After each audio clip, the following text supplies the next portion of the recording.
welcome to the Fortress of Comic News, episode 172. I am one of your hosts, Chris, alongside the Justice Society of Mike. Nice, I like that one. Yeah. Hey, before we get the show started, I'd like to just drop a line here for our one of our good friends, a recent guest, Mr. Rob Stanley. Please check out The Bite of Brenna Barlow. It is on Kickstarter still. 13 days to go. They've already met their goal, but he's got some awesome stretch goals. If you didn't check out that episode, it's got Dotsons. It's got a telepathic blind vampire. And it's got Dachshunds. So that's all you need. Yeah. It's a comic with a Dachshund in it. Right. That's it. Yeah. What more do you want? What more do you need than wiener dogs? Yeah, wiener dogs. And it's adorable. And a wiener dog that you can have a conversation with because she's telepathic. Yeah. And it's awesome. We've read the first issue. Check it out. Go support him. You got almost 2 weeks left. And he wants to do some cool things with the stretch goals. So please support it. Bite of Brenna Barlow #1 on Kickstarter right now. Check it out. Thank you. And with that, let's start the show, Chris. Let's do it. We have an awesome returning interview today. Yes. Back from Deep Cuts reference from 2 years ago. Chris said this guest was from episode 95, and I didn't realize. I was like, that might have been almost 2 years ago. And we looked it up. It was like November 2018. David Whalen is back on to talk about all the awesome stuff he's doing with his comic, The Offspring, and a lot of other projects. So we'll talk about that in a little bit. But man, where did 2 years go? It almost feels like yesterday we just had episode 100, right? Yeah, I was talking with him. He's like, I don't know if you remember me, but I was on the show a while ago. And I was like, yeah, I remember you. I was like, you were just on the show. Yeah. But in my head, I'm like, I don't know if I want to have you back on. Like, you were just on. And then I looked it up. I was like, holy shit, that was 2 years ago. Yeah, because I was like, I looked it up. Like, I remember The Offspring, but I'm like, man, was this really 2 years ago? Wow, I guess. So if you were a fan back then and you're a fan now, thank you so much. But we're going to go through his origin again just because it's been a couple years. And we like to think that we have newer fans, I don't know. Enough for me to afford this giant mug. Yeah, for anybody that doesn't watch via video right now, Chris has this giant, ridiculous, like, Middle Ages mug. And every time he sets it down, it's like the stomp of, like, the T-Rex from Jurassic Park. And, like, something shakes, like puddles of water ripple in the distance when he sets it down. Listen, we were in the store and I was like, I gotta buy this, and the missus was like, no, where the fuck are we gonna put it? I said, I don't care where we're gonna put it, I have to buy this. So you haven't put it anywhere, you've just been carrying it around with you. Pretty much, just to delay the argument a little bit further. It's out of spite. At this point you're like, I don't even want to use it that much anymore. It's spite. Listen, awesome. I'll go a long way for a good joke. Yeah, and this is a good joke. That is a good joke. I mean, it covers half your face when you drink out of it. So there you go. You know what? I watched this weekend, and I hadn't watched it in a while, and I still appreciate it. It is so good. Winter Soldier. Oh yeah, what a good movie. I have a friend that's going through all the Marvel movies, and the one we watched was Winter Soldier, and I was like, please wait to watch Winter Soldier with me. After Winter Soldier's Age of Ultron, whatever, they can watch that one all they want. I don't care about that. Nobody cares about Age of Ultron, and I was talking about with some friends about this. The Age of Ultron trailers are awesome. I'll watch the trailers all day. But Age of Ultron itself, it was okay.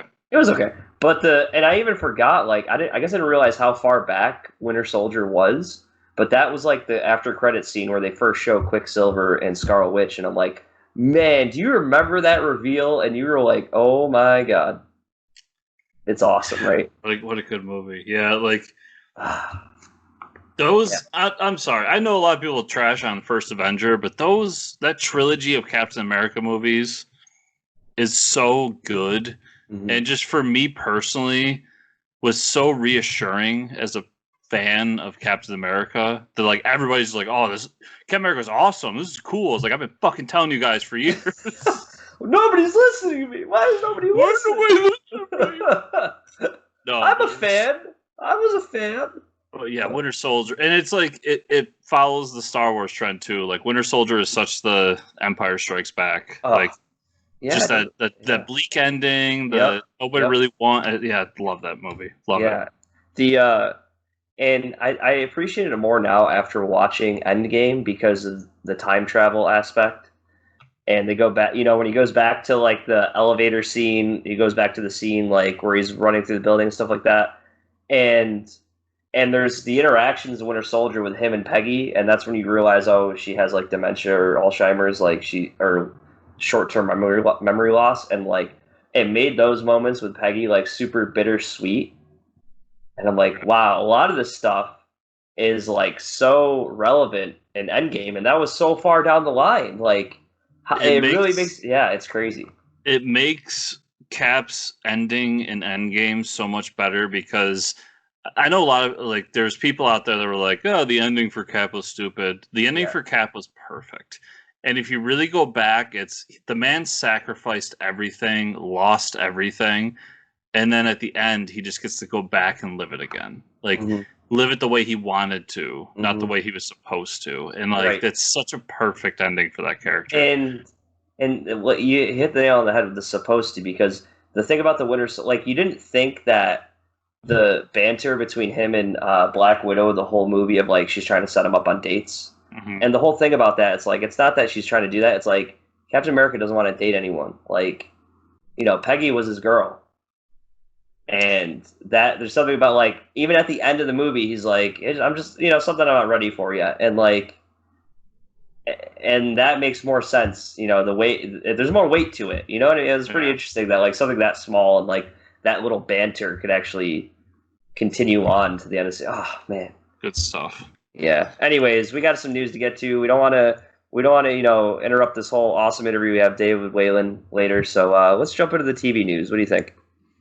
I guess. I mean, I know you're excited about it. Lucasfilm and Disney Plus announced a new Star Wars animated series for Disney Plus 2021.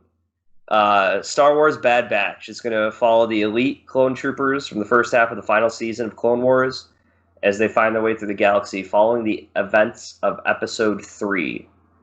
Yes, you want all this. This is something you want.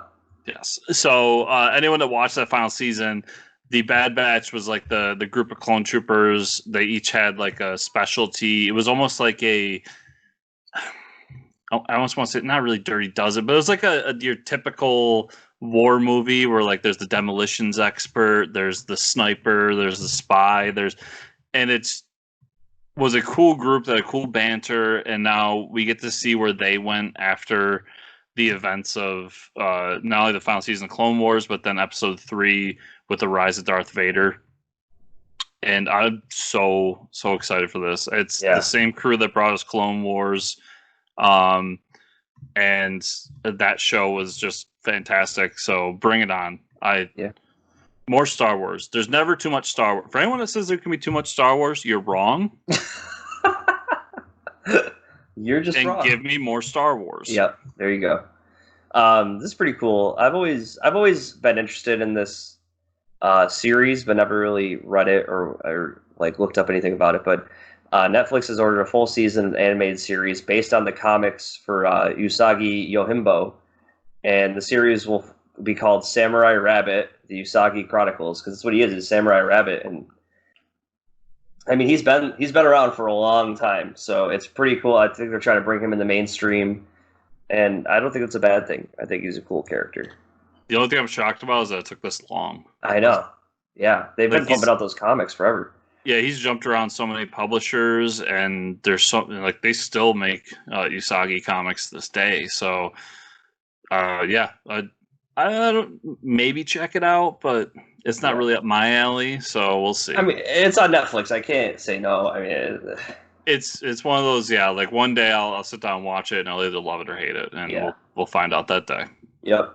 Amazon is moving forward with their Invincible animated series. All right. Didn't even see the pilot, but, it's all right. It's all right, Amazon. Don't share the pilot with us. So they finally announced who's going to be playing what. Okay, everybody, buckle up your seatbelts, okay? You got Steven Yeun will play Mark Grayson. From The Walking Dead. From The Walking Dead. Glenn from The Walking Dead is now Mark Gates. I think he's got a great voice for that. Yeah. J.K. Simmons is going to play Nolan Grayson. Perfect. J.K. Simmons, come on. Well, they already can't afford the cast, but it's Amazon. They can afford anything they want. But like just that, okay. Sandra Oh will play Deborah Grayson, and I remember we looked up Sandra Oh. I forgot what she was acting in some TV show. Carrie Payton will play Black Samson. Don't know who that is. Nope. Zachary Quinto will play Robot. That is awesome. Zachary Quinto is like the anti-villain, or not like the anti-hero, I should say. Yeah. Yeah, and like Robot, he's basically gonna play Spock, just more robotic, just more robotic, and with a more, I don't know, a bleaker outlook on the world. I personally always like Zachary Quinto. I like him in Heroes. I like him in I like those new Star Trek movies. Hence, I'm not a Star Trek fan, so that's probably why I like those movies. That's awesome. He did the Joe Hill TV show Nosferatu, where he plays like the vampire. He plays he's really good in that. He's pretty creepy. So, and that's what I've seen him in recently. Zazie Beetz, is that a name? Will play Amber Bennett. Zazie Beetz, all right. Wow, Chris Diamantopoulos will play Doc Seismic. What a perfect name for a guy playing Doc Seismic. Mark Hamill will play Art. It's an animated series. Mark Hamill has to be in it. It's like it's law. Yeah, I know. Gillian Jacobs is playing Adam Eve. Awesome. Yeah, Gillian Jacobs is great. This is my favorite. And this is so. There's and more after this, but this is the only one you want to hear. Seth Rogen's playing Alan the Alien. Perfect. That's all. Whenever I read Invincible from now on, Alan the Alien is going to be Seth Rogen. Like that is the best. Seth Rogen. It's going to be Seth Rogen every time. I am so pumped for this series. Yeah. So pumped. Oh man, and I think he's got a perfect voice for it. And I think Alan the Alien is like someone he's always been like part of the story throughout the entire series. He's not, the biggest character, but it's someone that Seth Rogen can come in and just do some voice lines for, and we'll have her fill. I cannot wait. I am so excited for this. I'm interested to see how close to the comics they follow, like how much they're going to spin it, and I think so. You love this series more than I do, but I think we both just love this series so much, and to finally see it, like it's been thrown around. I think didn't they do like a motion comic on MTV years ago? Yeah, I didn't see that. It was garbage. Yeah, they've talked about movies. Animated series, like adult animated series, perfect way to do this. I am so happy this is going to happen. Mm-hmm. And the voice cast just looks fantastic. I forgot Black Samson, Carrie Payton. That's Ezekiel from Walking Dead. So like all these names, although you might not know the names themselves, like some of them I couldn't tell you who they are. But I mean, you got Mark Hamill, you got J.K. Simmons, you got Peyton, you got like it just goes on, and I'm so excited. Like I want to just talk about how excited I am about this because it's something that I've thought about for years. The only scary part is the animation. Please be good animation. Yeah, you don't have to go crazy with the animation though. Like honestly, you can kind of recreate the comic style in animation because the comic style for that book is almost perfect for animation. Yeah, right. Mm-hmm. I agree. And before we hop over this interview, Chris watched something. Do you want to talk about what you watched, Chris? Yeah, I watched episode 1 of Stargirl finally. I've been promising it for like 2 months now. On a scale of Holy Grail to, or hot, we'll start at the bottom. On a scale of hot garbage to Holy Grail, where does it fall? It falls under good. All right. It's so the beginning of the episode is like the fall of the JSA, and I'll say this: the line that Starman gives right before he dies is kind of stupid, but other than that whole sequence is really good. Mm-hmm. Any JSA fans, just watch that first part and you'll just orgasm because it's great. They spent the whole budget right there. Oh yeah. And then after that, it falls down because it's about a teenage girl who moves out of town, moves into a new town. Yeah. Is in high school and hijinks ensue, and then she finds the rod. And then it just happens to be that the person, like the school bully, is the son of one of the JSA's enemies. Okay. So it ramps up real quick, and then it kind of falls for me. I think I'll check out episode 2 based on what happened at the end of that episode. I don't want to give that away, even though it's how much long Sunset came out, but I think it's worth checking out. My big worry here is that I can remember all the times I've said episode 1 was good, and I want to check the series out, and then like 3 in, I'm just like, okay. Yep. Batwoman being the premiere for me. Like I didn't get over. I couldn't get past episode 1 of Batwoman. But I will say this: I saw a screenshot of like one of the newer episodes on the DC Comics subreddit, and someone was holding a picture of the 7 Soldiers of Victory, and it's straight up from the comic cover, 7 Soldiers with like Speedy and Guardian and stuff like that. And I was like, wow. And like the people in the picture like had the costumes on. I was like, someone gets Golden Age over at DC and is really trying their hardest to shoehorn it into like mainstream. You know what I mean? Like you can't just throw that stuff at people, but like they're trying to weave their way in there, I think, and I really appreciate that because you don't really see that. The one weird thing about the whole show is that the JSA section is obviously taking place in the Golden Age of comics. Right. Maybe not World War II, but like probably they're aiming for like 60s, 70s. You can tell by the cars alone. And then they say it's 10 years later and you meet the girl that ends up being Stargirl. And she has like cell phones and everything. So they're like timeline is still wonky, but fuck it. Like don't think about it too much. Like I said, I'll keep checking it out until I get to that point where I just don't care anymore. But hopefully that doesn't happen because, like I said, just watch that first half of that episode with the JSA, and every JSA fan will be like, "Why do we not have a JSA movie?" I can't wait. I'll probably have to check out the first episode tonight after hearing that.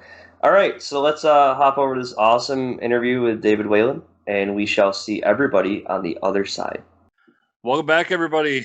Welcome back from 2 years ago, Mr. David Whalen. Welcome to the show, David. Hey, guys. Thanks for having me on. I really appreciate it. Again, it's great to see you. Yeah, and man, it goes so far back that they don't even have the episode on Spotify. So I was going to say, hey, check out the episode 95. The last episode on Spotify is 96, which is November 2018. So, hey, it's I think you've got a few more comics out. Since the last time we spoke, but I mean it's been a while, so let's just hear the origin story, man. I mean, you obviously have a love for comics. You have a pretty nice collection of covers behind you and stuff like that. But where did it all start for you, and when did you want to write your own comic?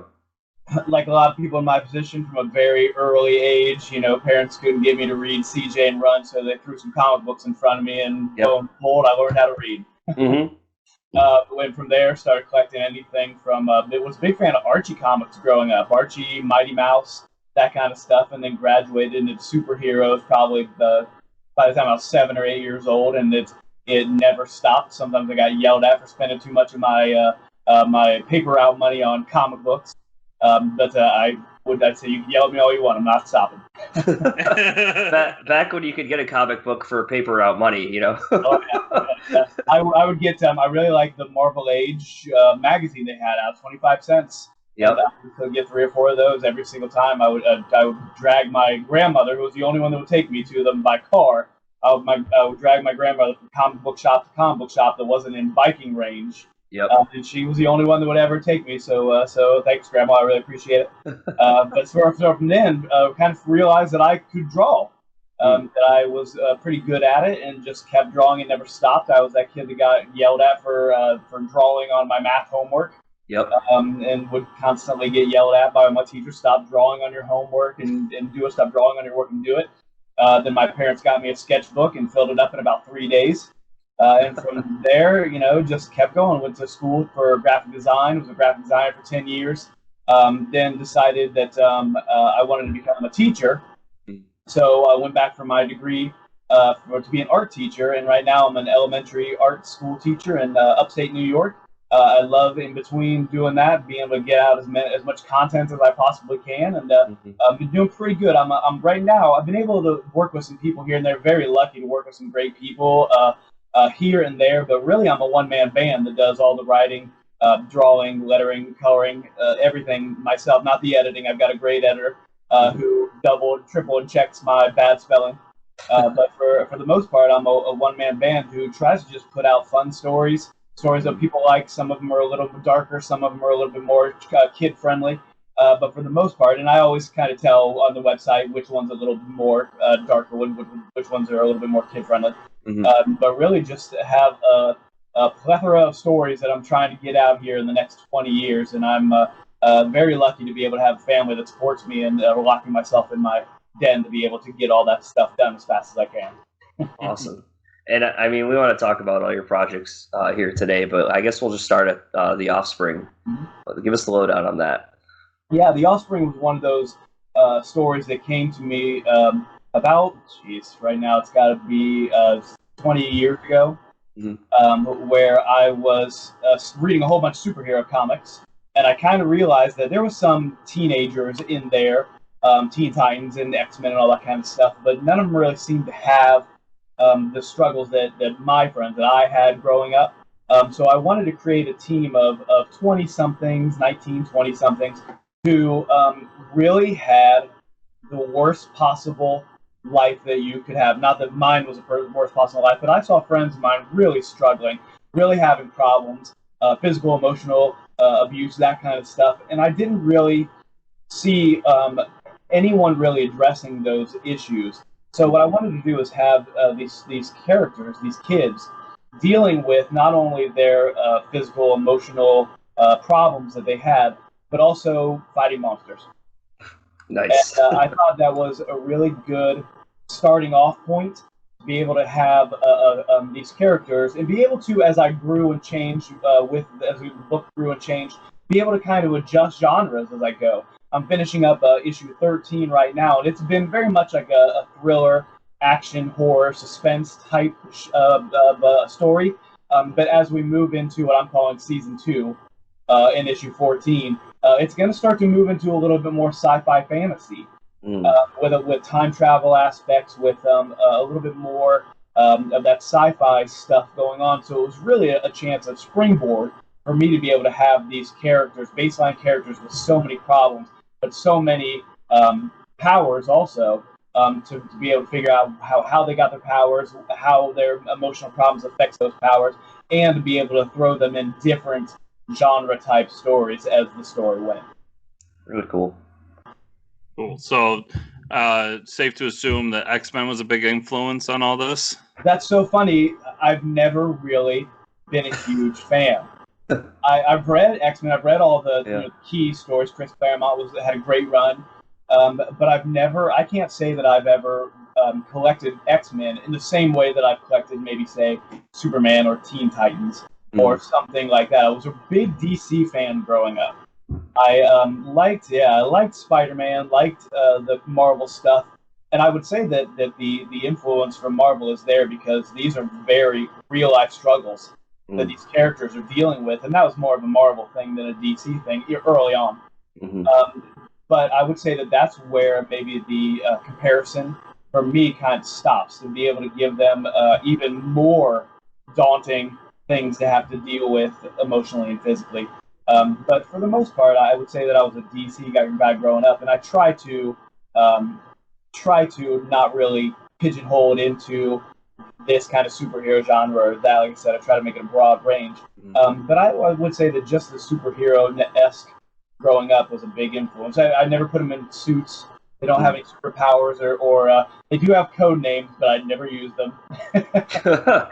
They're in their bios. I kind of explained why their code names are there, but they never call each other these code names, or at least not yet. Maybe I'll throw it in there as a joke in the next few storylines. But they know it's the kind of the no flights, no tights.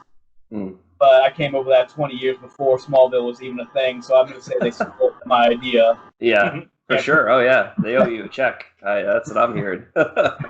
So, I I mean, you're showing the vulnerability of these characters, but are we following just a group? I mean, we're almost 13 issues in now, so you have a solid group that we're following throughout this storyline.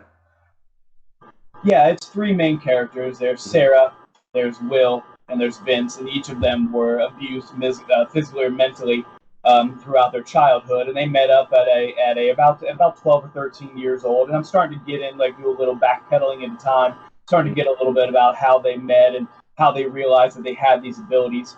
But when they met up at a special alternative school, and nobody else, it's not like X-Men or anything where the teachers have powers and the other students have powers.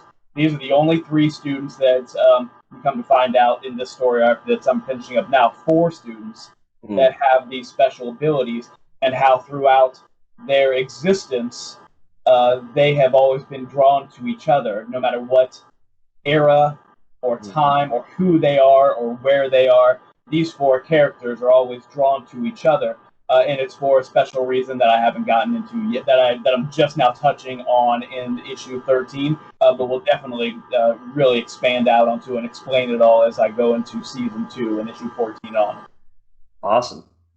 That's really cool. I mean, it sounds like you have a really ongoing story here. You don't have do you have an issue number 60 or something where you could see this finally stopping, or you just kind of want to keep it going? I do. I'm crazy enough to think I can get to 100.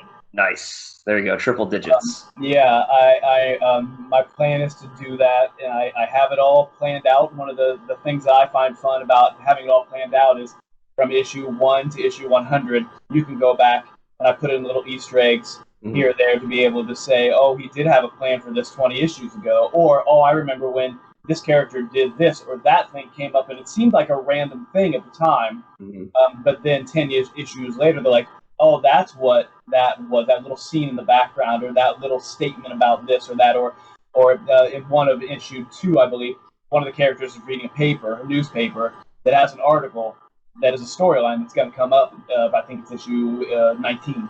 Okay. So letting those little Easter eggs in, for me, is the fun part. So it's kind of let people know that, yeah, I'm not making it up as I go. I guess I am. But I already made it up as I went along, and it's already made up and it's ready to go. And I made changes throughout. I kind of adjusted issue 13 because I thought of a better idea. I was like, that's even better than what I wanted to do. Let me adjust that in the story to make sure I can get it in while still getting those character beats, still getting the important emotional things that I want to get in the characters, but also make it as super cool as I possibly can. Awesome.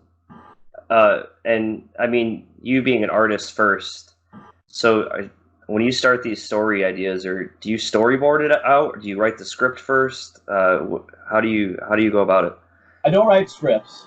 Okay. I thumbnail. Okay. So I will do an outline. I'll do an outline, especially if it's a 4-issue miniseries or 4-issue story arc in the series. I'll do a thumbnail and I'll say these are the story beats I want, and usually I'll go page for page, just so I can make sure I'm counting it as I go to make sure I don't go too crazy. I try to go between 23 to 25 pages in each issue. So then once I have it thumbnailed out, once I have it storyboard out, I'll thumbnail it out, or written down, outline, I'll thumbnail out, and it's very small thumbnails, where I'll just kind of get a good idea of the flow of the page and where the characters are going to be standing, where the word balloons are going. But it's a really rough thumbnail, again, because I can adjust it as I go, so I'm not too locked into one thing. I try to be as loosey-goosey with it as I can, so I don't drive myself crazy with perfectionist artist attitude. So once I have it all thumbnailed, then once I know from the beginning to end where it's going, then I'll actually start pages, and I'll start penciling pages, and as I'm penciling pages, I'll start inking the pages that I did before that. So to keep myself moving forward. So it's a big process. I would love the process, but sometimes it does get a little daunting. But so far, I haven't wanted to throw away my pencil and stop. So, well, that's good. Yeah. There's always a positive into that, I guess. Yeah. So, other than Offspring, do you have any other books that you're currently working on? Yeah, I started a series of one-shots. And so far, in January of this year, before all the craziness started, I was able to get one of the one-shots out, and it's called Shady Lady. And it's a black and white 24-page thriller like a noir thriller. I'm a big fan of like Alfred Hitchcock, Twilight Zone type stories. And what I wanted to do was create that kind of feel with anthologies, and be able to have a one shot that had little smaller contained stories where I didn't have to worry about 20, 100 issues, whatever it was. I could do the characterization, I could get the fun story out, I could get the whatever it was, scary or thriller or time travel, whatever it is, and be able to stop it at 25 issues, but also leave it open to be able to, if a character or a book caught on, to be able to continue with that character. If one of the one-shots that I put out, hopefully in the next, before December, I'll have 3 more one-shots out, very different stories, very different characters. And if one of them sells really good, I'll do another story with them. I try to make it as open as I possibly can to make sure that everybody knows there's more to tell with this story, this character. And I'm willing to dive back into a character, especially if it seems to connect with people. Shady Lady is a 24-page thriller and just came out in January, and I've gotten great reviews for it. It's kind of like an every man type, every woman type character who goes around the cities of New York helping people and trying to. She's also a very flawed character, and trying to, as she's helping people, try to help herself and try to bookend a problem that she has in her life, which is kind of the mystery that goes throughout the 24 pages until the very end, when it's the last 3 or 4 pages are the big reveal of the issue that she has and why she's doing the things she's doing. So I have that one. I also have a 4-issue miniseries called Evolution Nero, which is, again, a very flawed female character who is probably like the worst person to ever develop superpowers. She actually gets pregnant and realizes that her baby is starting to grow superpowers. So she's not the one with powers. The baby growing inside of her is the one with powers. And the baby inside of her is causing her to rethink her life and her decision-making process and how she views the world and how she views herself. And it's very much a nurture versus nature situation, where she is fighting her wants of selfishness to be able to move forward, to be able to start helping people, while the baby is very much, I'm here, I haven't even been born yet, and I'm already trying to help people. So it's a different kind of superhero story, but I think it's really good. There's 4 issues, and again, it's one of those things where I've opened it up. I've got a next 4 issues, but I wanna make sure that I shake it up and be able to get all those other stories out. So my plan is in the next 2 years to be able to get the next. It's like a Back to the Future thing where they said to be continued. And so be able to move to the next 4-issue miniseries. And I've got all that planned out also. So I know exactly what's going to happen, why and when it's going to happen, and all that stuff. So and then I have one more, which is a 100-page black and white again action adventure called The Loved Ones. And it is the story of the children of classic movie monsters, like Vampire, Wolfman, Witches, Frankenstein's monster. And they are kidnapped by a Van Helsing monster hunter type character when they were very, very young. And it's that character, something happens to that character, they end up wanting to go find their birth parents. And hijinks ensue. Some of the finding their parents goes really well. Some of the finding their parents goes really, really bad. And it's how these characters grow and change together. That was actually written by a buddy of mine from Dojo Kun Comics named Brian Menard. You can look him up. He's on Facebook. And he's got some great superhero stories. And I was lucky enough that I called him up and said, hey, I'm writing all these other books. Do you want to get together on a 100-pager? And he said, yeah, sure. Awesome. And he had great ideas for the concept that I had given him. And really grew the characters with the characterization in The Loved Ones. I was surprised that as I was drawing it, I was really starting to get emotional about these characters and the problems that they would have to go through in finding their birth parents, which, like I said, some of it goes really off the rails for them. And it's a very emotional book, but again, ends in that fun way, like we're not done yet, there's more to tell. Awesome. That sounds awesome, yeah. And what about this I Won't Stop? I see you have it coming soon for one more one-shot. Can we talk about that? Or? Yeah, I'm actually penciling that right now. Okay. I am hoping to get that out before Halloween. plan is Halloween, get a one-shot out, Thanksgiving, get a one-shot out, before Christmas, get a one-shot out. It's a very lofty goal, but I think once I finish issue 13 of The Offspring, which is continued right here behind me, then I can really focus on, I'm going to give, like I said, that's season 1 from issue 1 to 13 of The Offspring, and I'm going to go on hiatus for The Offspring for a little bit to be able to get some of the other stories out that I want to get. The one is I Won't Stop. It's very... probably the closest thing I have to a traditional superhero story, but again, superhero story with a twist.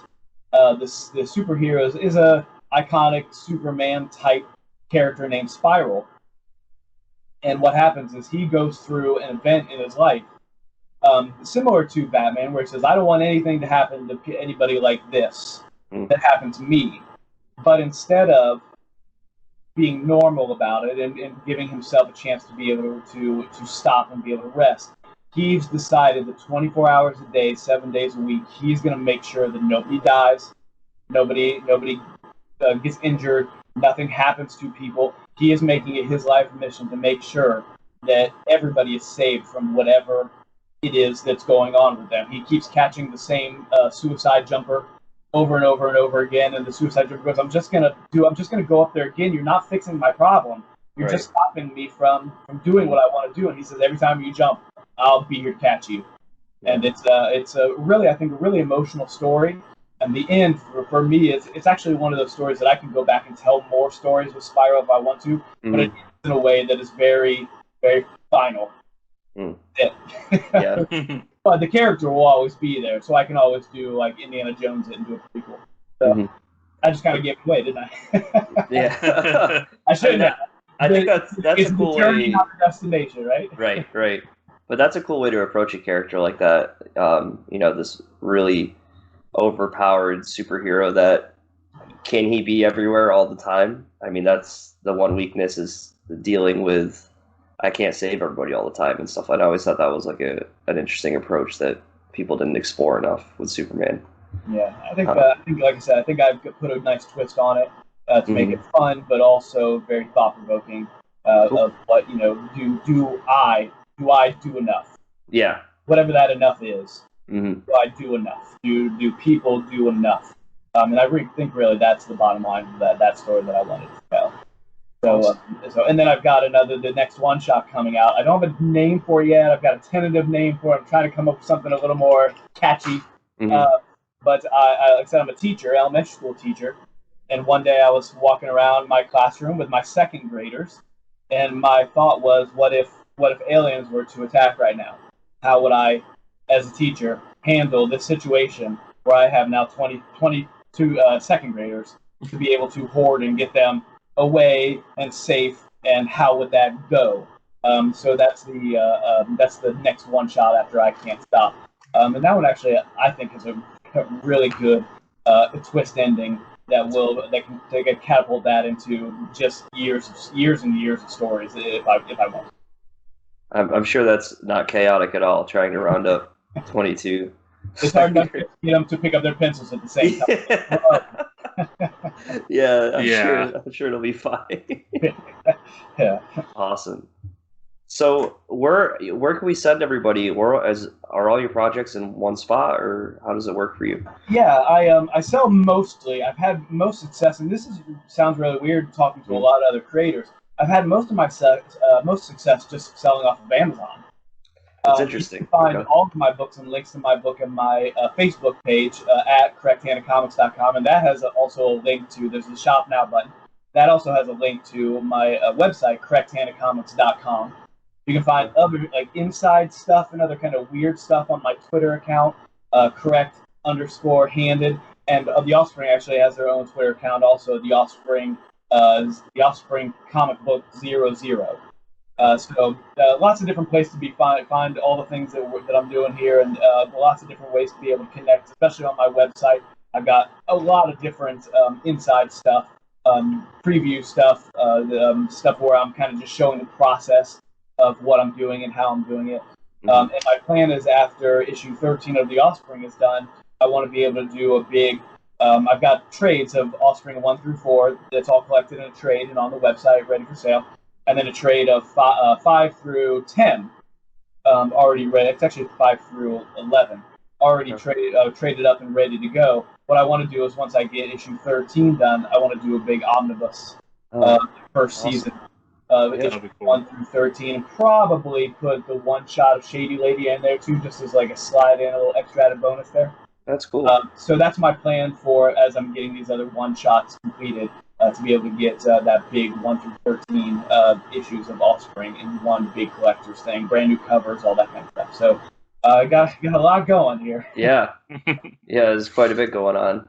But thanks for being on the show, and I mean, your second appearance, we'd love to have you back for a third, so you're always welcome back. And thank you, guys. Yeah, I always enjoy talking to you. I really appreciate you having me on the show again. Thank you. Yeah, so everybody go check out Correct Handed Comics website or any other place he said. And thanks again for being on the show. Always appreciate it. So have a good one, man. Awesome. Thanks, guys. I appreciate it. Hey, so please check out all the good stuff that he's doing. And we're going to get a couple more books out from him and then hopefully have him back on the show and not wait 2 years this time. All right? Chris wrote a note down. Don't wait 2 years. Can't be doing that. Oh, there, right? There. Yeah. Hey, that wasn't real writing. You were faking it. You just wrote a squiggle. Anyways, we got a lot of comic news to jump into. It's been a jam-packed week, huh? A lot of cool stuff happening, huh? Yeah, and we haven't even gotten to DC Fandom, the stupid name event that's gonna be awesome. Right. And we haven't gotten to San Diego Comic-Con live.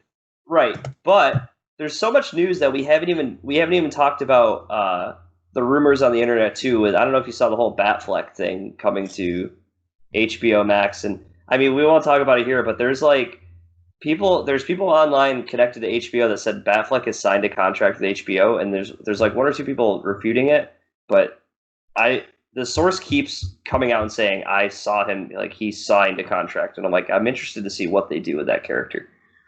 So I'll go through my journalistic ethics here. Yeah. I have a list of websites that I trust to gather news from. Yep. And I have some that I've put kind of in the down here in the B, C slot that have given news that is intriguing, but tends to not come out to be correct. So I don't really talk about it on this show much. Sometimes we do bring it up because it's so extreme. Then it's like the whole DC gonna sell to Marvel thing we did like months back. Yep. Like that's just a fun conversation, so we talked about it. Mm-hmm. So this Batfleck thing, I've only seen circle around on some of those lower tier websites so far.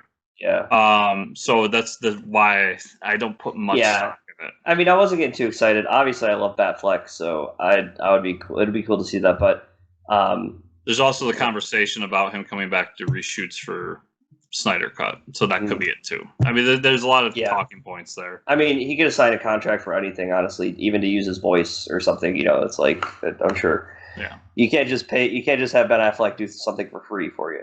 So. Anyways, we'll jump into comic news because there's some really cool. Because who cares about that shit when Keanu Reeves is writing a comic? Am I right? So we got to get through this news. DC has finally announced what the Tom King Watchmen project is. Holy shit! It's about time. Coming to Black Label later this year. Rorschach, a 12-issue series, will be, and the art by Jorge Fornes.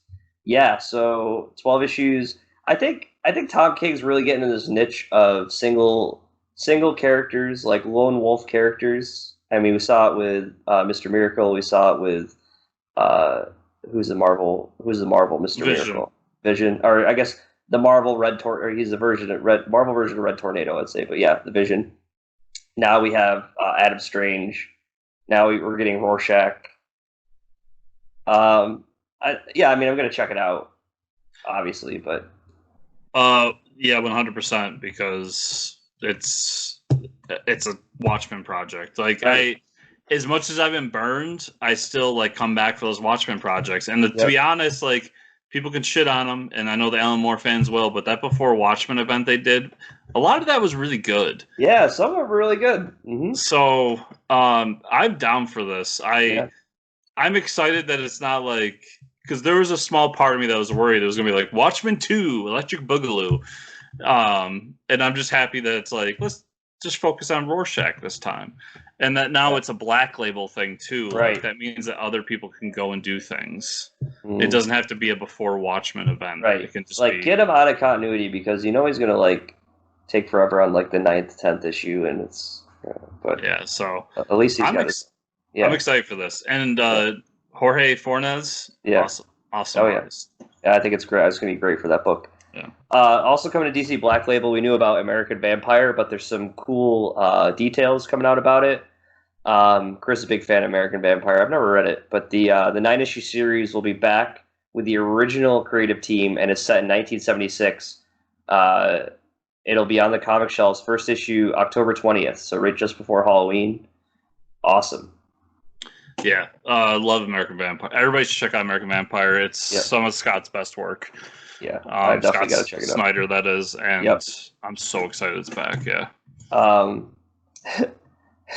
DC's Dark Knight's Death Metal got a little bit bigger, because why not? They're like, wow, we're selling a lot of issues. We might as well have 2 more new tie-in issues, because why not? And we'll see how. I mean, they sound pretty cool to me. So, first, Dark Knight's Death Metal: Rise of the New God #1, written by James Tynion IV. It's gonna spotlight the Darkest Night. Okay, sold. Darkest Night. You're talking about New Gods. I mean, sure, why not? And then the second one is called Dark Knight's Death Metal Robin King #1. Not as strong, but it's going to tell the story of the Darkest Knight's right-hand man, the Robin King, who we'll talk about the second issue later, but that kind of, you see him more at the end of the second issue. Yeah, it falls into that category for me of I'm going to get all the other tie-ins, and the New Gods one sounds interesting, and I'm with you on the Robin King one. It's like, okay. Yeah. But it's like, what's one more if I'm just have this complete? Especially when the Robins only like screech like bats. Like none of them have ever talked. Yeah, it'll probably take me 5 minutes to read it. Yeah, it's gonna be like him screeching. I could write that issue. But I am down for Rise of the New God. And I understand why they waited to announce both of these, based on this week's for sure Dark Knight. Marvel announced in the pages of their free comic book summer issue of X-Men that Tom Taylor, along with artist Ian Coelho, are premiering a new series called Dark Ages. Ooh.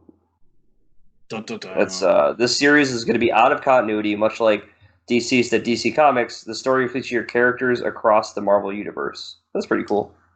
Yeah, and I guess I'll talk about it here because I read that free comic book summer issue. Yeah. Yeah, they kill off Iron Man in the first 4 pages. So okay. Awesome. Or basically kill him off. I mean, he had all his limbs ripped off, so I'm pretty sure he's dead. Yeah, it seems like it's a story about all the electronics, and it's basically all the lights just go, like an EMT just hit. So I don't know. It's Tom Taylor. Yeah. And Tom Taylor has, like you said, with Tom King having his own niche, Tom Taylor has his own niche of alternate universe fucked up stuff. So yeah, it's gonna be cool. I'll check it out. NBC Universal subsidiary Universal Content Productions is launching a new division to create comics called UCP Graphic. The first series to premiere under UCP Graphic is called Proctor Valley Road and is written by Grant Morrison and Alex Child. I mean, that's one way to get people to read your new graphic novels. have the king of graphic novel writing write your graphic novel for you. So awesome. Yeah, come out swinging with that Grant Morrison dick. They're like, all right, yeah, all this other stuff. But by the way, hey, we got graphic novels. By the way, Grant Morrison's writing for us. It's like, what? How big was the check that he got? Holy crap! Plus, it's NBC Universal. There's somewhere in that contract that says we have first dibs on this becoming a movie or TV show or whatever. Oh yeah. And this is how big the truck is that will have all the money we back up to your house, Grant Morrison. Yeah. Make sure you have your driveway's wide enough for a dump truck later this year. We're gonna need you to provide adequate space for this truck to pull up. Yeah, and I mean, this has got to come from the whole. I mean, look at Happy. I mean, how successful that was. After they did the second season, but they took those 4 issues from Grant Morrison and they made a whole TV show out of it. So this guy, he knows what he's doing, that's for sure. I mean, he's Grant Morrison. I'm excited for this. This might be the most exciting stuff that I've read. I know, and I read a thing about Dark Knights and New Gods. But Ahoy Comics announced 2 fan favorite series are returning at the end of 2020, beginning of 2021. First, The Wrong Earth, Night and Day. Oh yeah, I love me some Wrong Earth. Brings back Dragonfly Man after the events of the original Wrong Earth. Come on, are you kidding me? I cannot preach about this book enough, but I won't do it right now. Ahoy Comics has got it going on. Yeah, they do. And also, this is even better. Well, for some people, not for me. Also, the sequel of the controversial Mark Russell comic, Second Coming, titled Second Coming, Only Begotten Son. They haven't said much about that title, but, I mean, you saw how... And it's awesome, someone drops this book, and now he's got, like, an ongoing series. It's like... That's how popular it's become. It's awesome. Yeah, so we got preview pages, but that was about it. Yeah. It looks like they're going to tell the Superman origin story and probably tie in Jesus somehow. Yeah. Sure, why not? Yeah, I'm down for both of these. Ahoy is like batting 1,000. Yeah. I mean, there's books that aren't for me, but they're all really well done. And when they do get a book like Wrong Earth or Second Coming or any of the other, what's the other one? Ginger. Oh yeah, Captain Ginger. Captain Ginger. Yep. They know how to do them. They 6-issue series, do one a year, do seasons of them. I'm a fan of what Ahoy's doing. Yep. Boom Studios has been teasing a new creator-owned comic series from big name outside of comics, and we finally know what it is.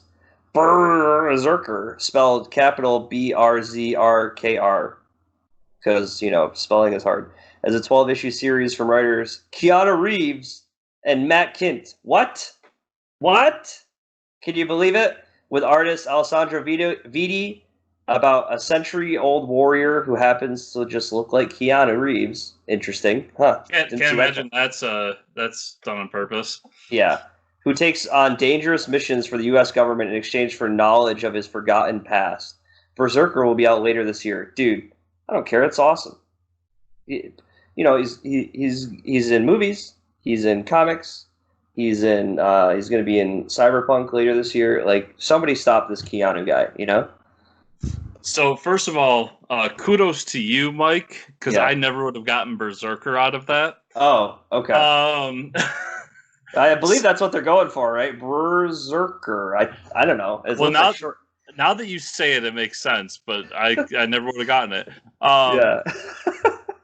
Second, I'm betting $20 to anybody out there that this was a failed script that Keanu had lying around, and he's like, "Fuck it, make it a comic book," and then they'll buy it off me because it's a comic book. I'm gonna. Come on. I mean the studios. Yeah. Right. No, it's a cool idea. Yeah. It's hilarious that it's Keanu making a comic book about a guy who looks just like Keanu.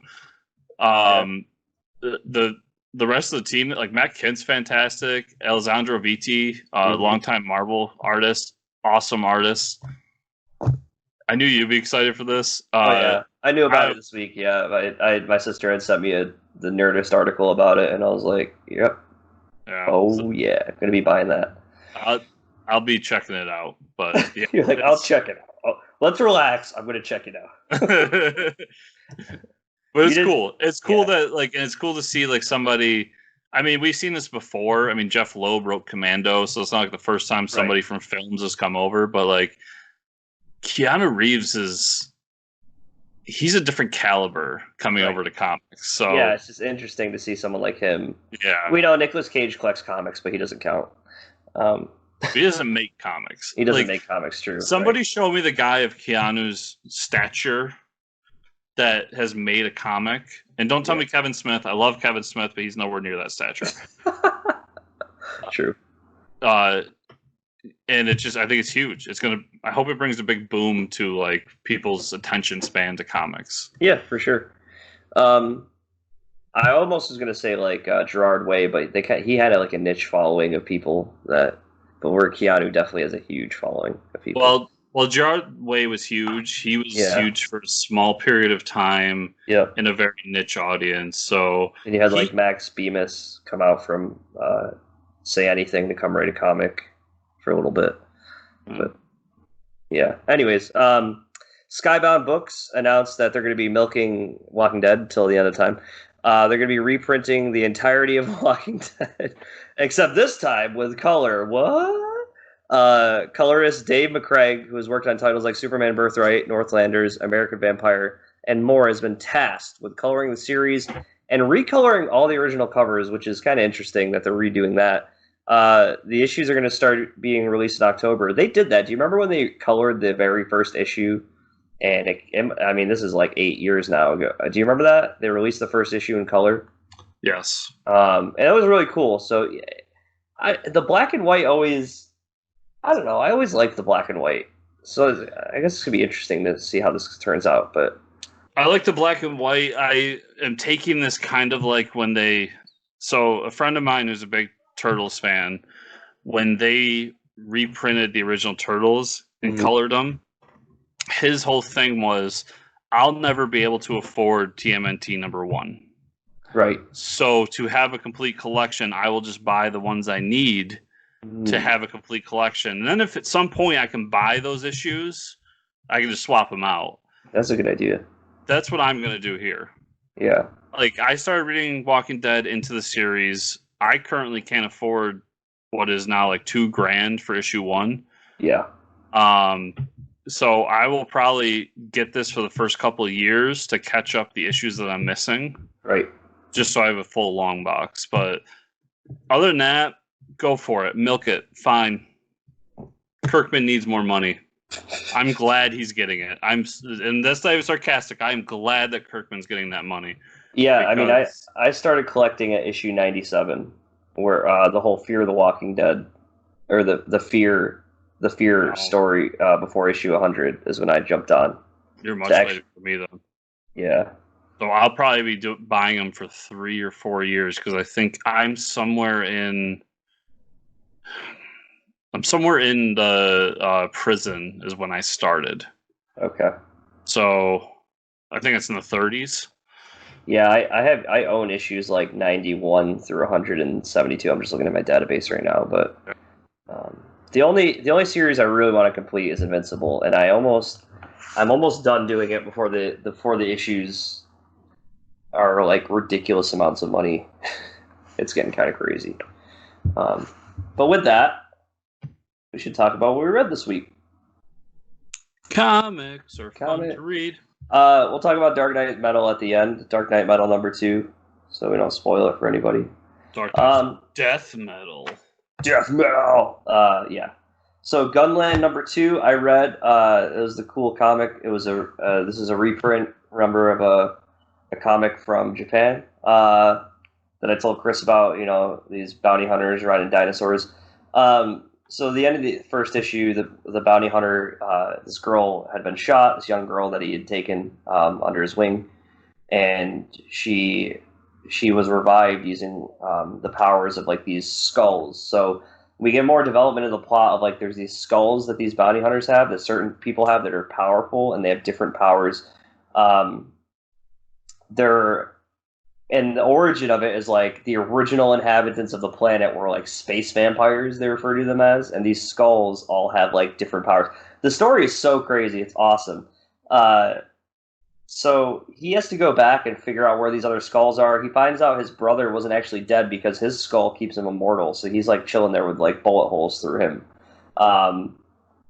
The other skull that he has, the main character has, opens portals. So they get in a fight with a giant like T-Rex in the desert, and he like doesn't know what to do, so he opens this giant portal and like drops the T-Rex off in a city. Yeah, so that was pretty cool. Basically the brothers get captured though because the lawmen, the like robot mech lawmen, go back to the site of where the brother was dead, and they capture both of them. The girl that he had recovered and he was taking under his wing is staying with his friend, and she's also a bounty hunter, but she started training the little girl on how to shoot and how to fight. So there's, they're training on how to fight. They're in like almost like a dojo for like shooting, which is a really cool scene. But now they're going to have to. They know that the bounty has been collected on him and his brother, so they're going to have to go save them in the next issue.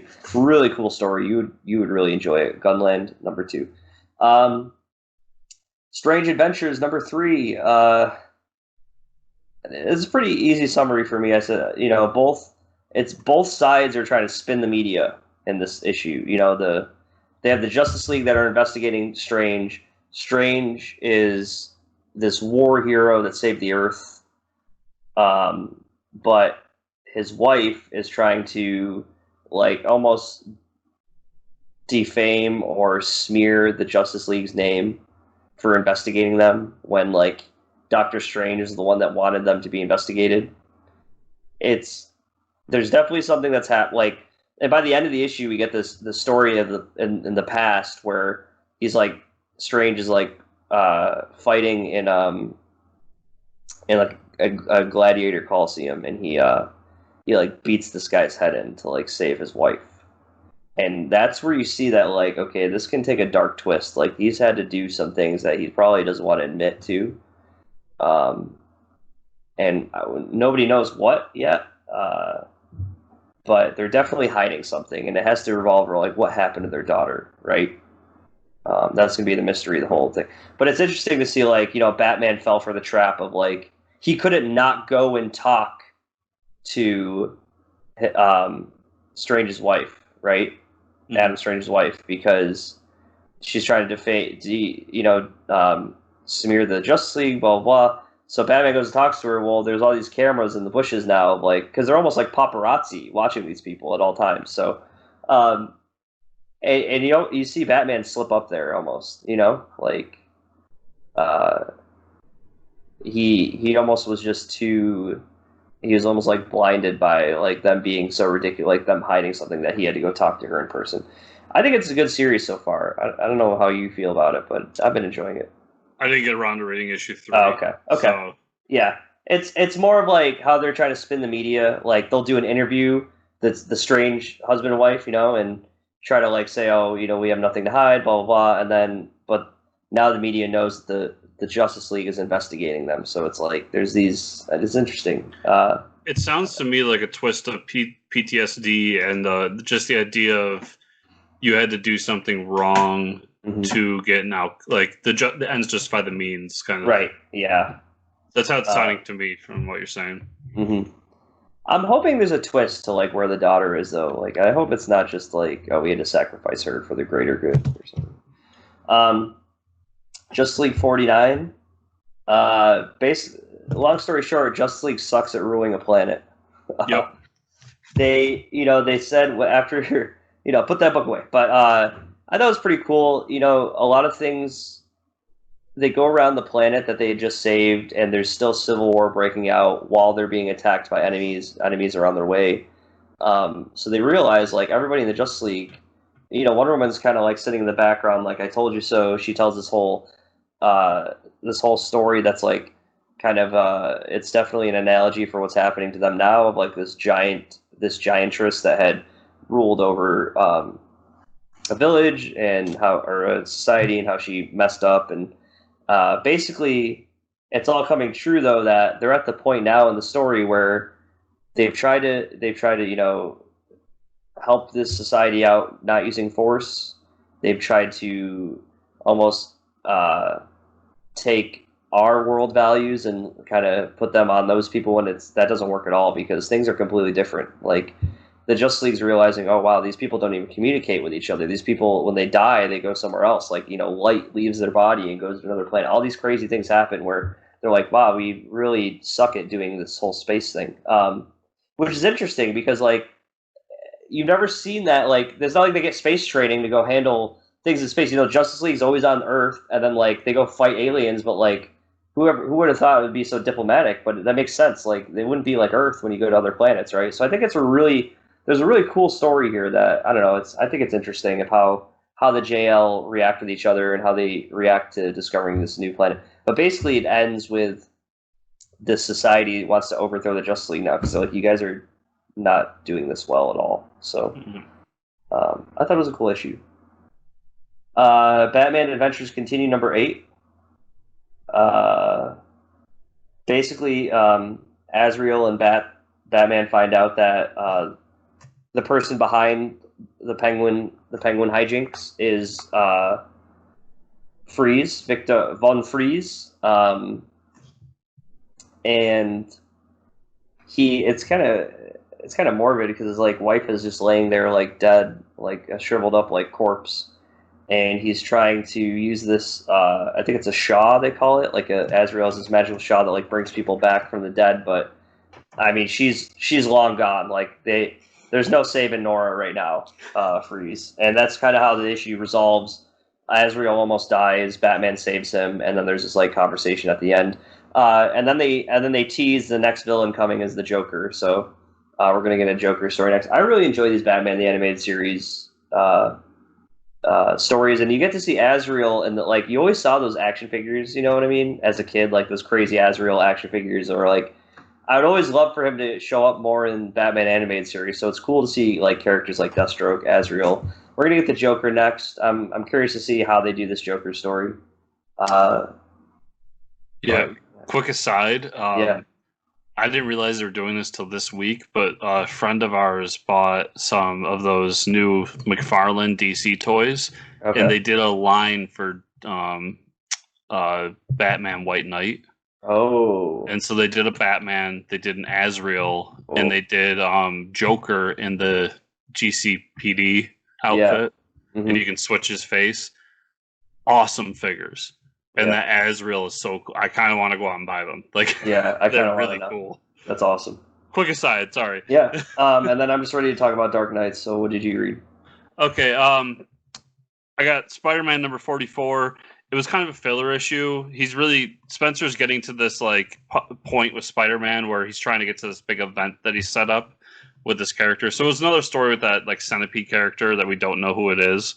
It was kind of a meh issue, but I'm really looking to see what happens next issue with that because it's kind of the setup for the big event thing.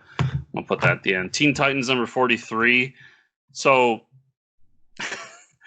in this now, Robin's, I guess, decided that the only way to inflict justice is to kill villains. So yeah, he's going to do that. And the first one to pop up is KG Beast.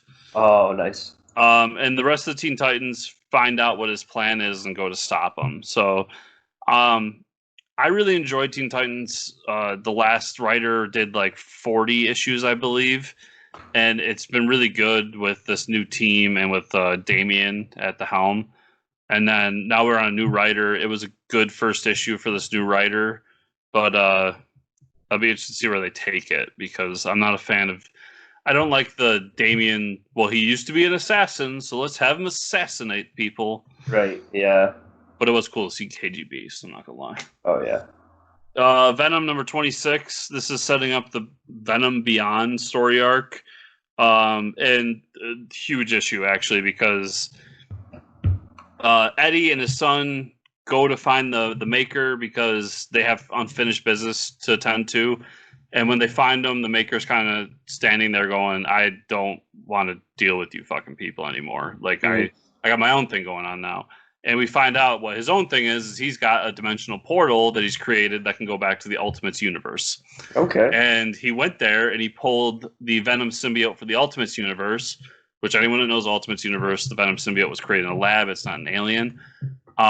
Took it and repurposed it and has now made himself into a Venom like creature, but basically said like, listen, this was made in a lab. That means I can make it better. And he takes out Eddie in one punch. And then Eddie does something and it basically causes the portal to suck them in. And we end this issue with Eddie, his son, and the Maker in the Ultimates universe, but it's not what it used to be. So I'm excited because I'm a big Ultimates fan. And this Venom run's been really great. So awesome issue. Awesome.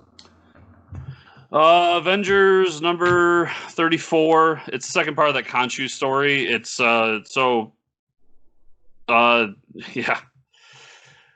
So basically Khonshu is one now, and Moon Knight is now serving as like the ruler of New York City, and it's turned into this like Egyptian weird thing.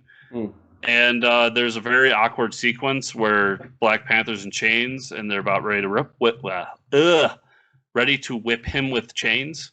Okay. Very awkward, just especially in today's times. But it ends in a way that has Iron Man, Captain Marvel, and the Starbrand baby like running for their lives, and it was fairly interesting. I'm really trying to figure out what's going on with Moon Knight here, because I've read a lot of Moon Knight, and this is just like the exact opposite of what Moon Knight does. Yeah. I know he's insane, but he's not evil, so I'm curious to see what the reasoning there is. Real quick, couple more. Free Comic Book Day or Summer. X-Men number 1. This is just setting up the Ten of Swords story arc and what's happening there. It was like 5 pages. We talked about the back matter with the Dark Ages stuff earlier.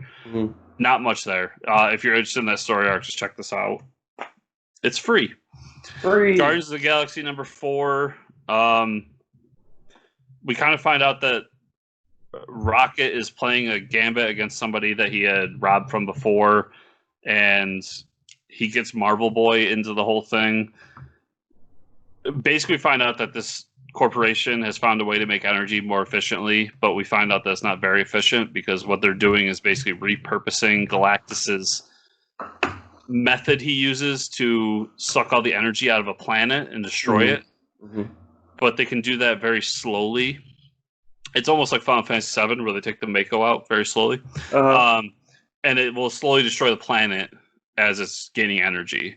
And the Guardians want to stop it, but on the other side, Gamora and a few of the other Guardians have been tasked with killing Rocket Raccoon, and after the death of Peter Quill, they kind of don't care anymore. So it's like a inbred fight, but cool story so far. Cool. Broke Down in 4 Dead Bodies number 3. Mr. Travis Gibb. Really good book. Check it out. It's a story about guys who get in a really bad situation with 4, actually it turns out to be 5 dead bodies, and find out that they're kind of being played by people that they work for. And then before we get into Dark Knight's Metal, the better event book, Empyre number 1. Better event book, huh? I'm just kidding. I really love this issue. It's the Kree and the Skrull have come together. They found a common enemy, and the Avengers think that the Kree and Skrull are being played, are playing Hulkling to be their leader and to destroy this like very peaceful race. And we end up finding out that race isn't so peaceful. So it's basically the story of them coming and starting this whole battle and how all that comes about. I really liked it. If you like Kree Skrull War, or you like the Avengers, you like stuff like that, check this issue out. Gotta get that floor. Yeah, I really liked it. So, Mike, where can people find you on the internet? They can find me at Fortress Ricker on Twitter. Where can they find you and or the show before we talk about Dark Knight's Metal number 2?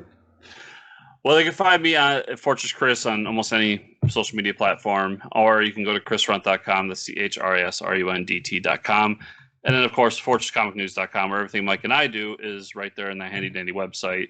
Remember listening to us to give us a 5-star review on whatever podcatcher you use. If you're watching us, like, subscribe, share, and comment down below. Thank you so much, everybody, for listening. If you're not going to continue on with the Dark Knight's Death Metal spoiler talk, we will see you next week. If you are, just wait 2 seconds, and we'll talk about that. And, let's go.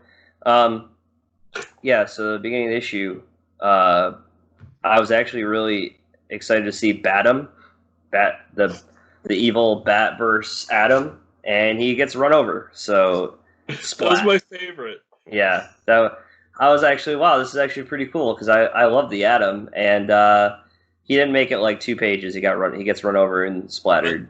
I love it because they spent all that time talking about him. I know, and, like, really building him up, and then he gets run over. And like, who is he? What is he doing? And then we get the awesome Anti-Crisis page with the whole Metalverse map. So we see like the post-apocalyptic map of everything. Yes, which is really cool. The Secret Wars battle world. Yeah, pretty much. Yeah. That's what it looks like too. Yeah, so it's pretty interesting. You can look at that map for a while and see what's happening there. We find the Batman going to the Crypt of Heroes, right? That's mainly where this issue takes place.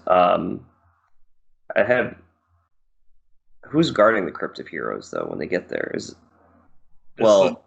Just three-headed. Oh, there's that three-headed dog that I believe is a construct from Green Lantern. Oh, that's right. But we find the old Justice Society hiding in the Crypt of Heroes. Yes. Which is, and they're all old. They're very old. But it's cool to see them. Basically, Batman's down there to resurrect dead heroes, so he's checking who he should be reviving. Where him and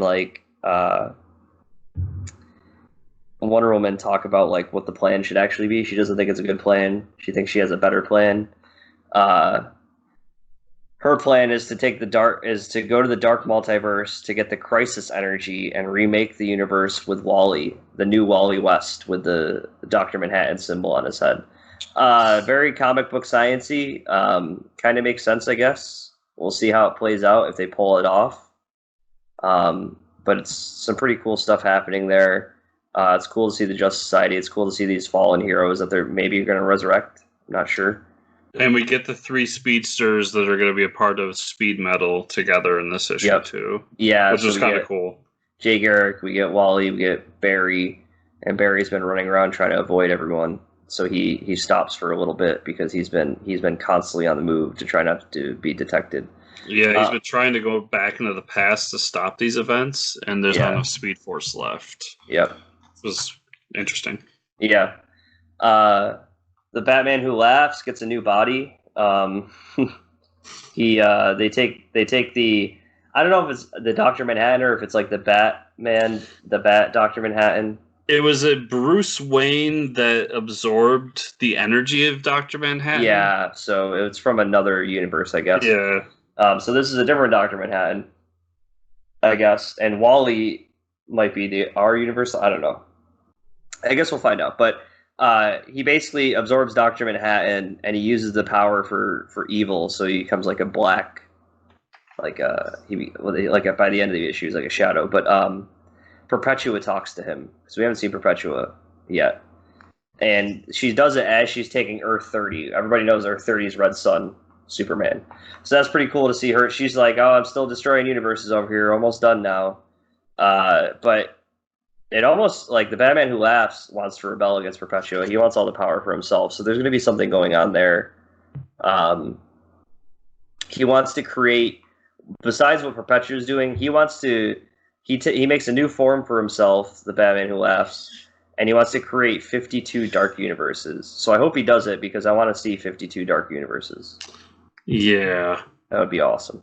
So somewhere in here too, there's a one panel that shows Lobo in a jungle grabbing at something with a big C on it. Right. And was that the thing he was dusting off in the first issue, I think? No, I think it's different because that planet was the planet made out of bones. Oh. So we're getting an idea that he's collecting something. Yeah. And my only thought in this one is, I don't know much about the Metal Men, but Big C, Copper, right. I don't know. Yeah. Maybe. Okay. Oh, so yeah, he could be finding, okay. And the first one is a gold color. Okay, yeah, so maybe he could be grabbing the Metal Men. That'd be awesome. Yeah. By the end of the issue, we find the Justice League's in a bunker that was made by Toy Master, and he created. I guess they talk about he created a robot that was each. It was a combined robot of each of the Justice Leaguers, but they also get to the bunker, and there's all the original all the original evil Batmen from the original Dark Knight storyline, which are all just toys created by Toy Master. So that was pretty cool to see them. If they're going to use them to fight with them, I don't know. But by the end of the issue, they have this metal Justice League robot that's I guess they're gonna use it to fight. I don't know, Dark Multiverse Batman, but I was a little confused by these two bats flying at the end and talking to each other. I don't know what was going on there. They're like two bats flying and talking to each other before they get to the reveal of the suit of armor. That was like kind of confusing to me. Oh yeah, I got no idea what's going on there, but yeah, the giant mech is so doofy looking. Yeah, it really is. It's like all the Justice Leaguers combined, and it's just kind of like wonky looking. It's just the fact that like, so it's, I don't know if it's, I just get the Trinity here, but the fact that like half the face is Batman, half is Superman, but then you had to give him lipstick. Right. Yeah. I don't know. It's interesting. But other than that, like, I really like the issue. Like, I think this series is 2 issues in, very strong. So I think it's really good. I'm down for this. I'm down to see what that Darkest Night's all about. I'm down to see what this Speed Metal's all about. I'm down for everything. I want to see 52 Dark Multiverse. I want to see it. What if they just redo all the books? That'd be awesome too. Just release like 52 Dark Multiverse books. Now, what they should do is have Grant Morrison do a Dark Multiversity. Oh my god! Please, that would be awesome. Just do that on its own. Like, just it be like, is honestly. That would be a great like. After this is done, like, because Scott could like do something with it real quick in the middle of the story, because obviously he's got to go to the worst point before it gets better again. But then, like, afterwards, be like, yeah, and Grant's going to do Dark Multiversity just to like flesh that out further, or maybe Scott does it. I don't care, but it'd be better. Someone do it, please. Awesome. All right. Well, that wraps up things, and we'll see everybody next week. Thanks for listening.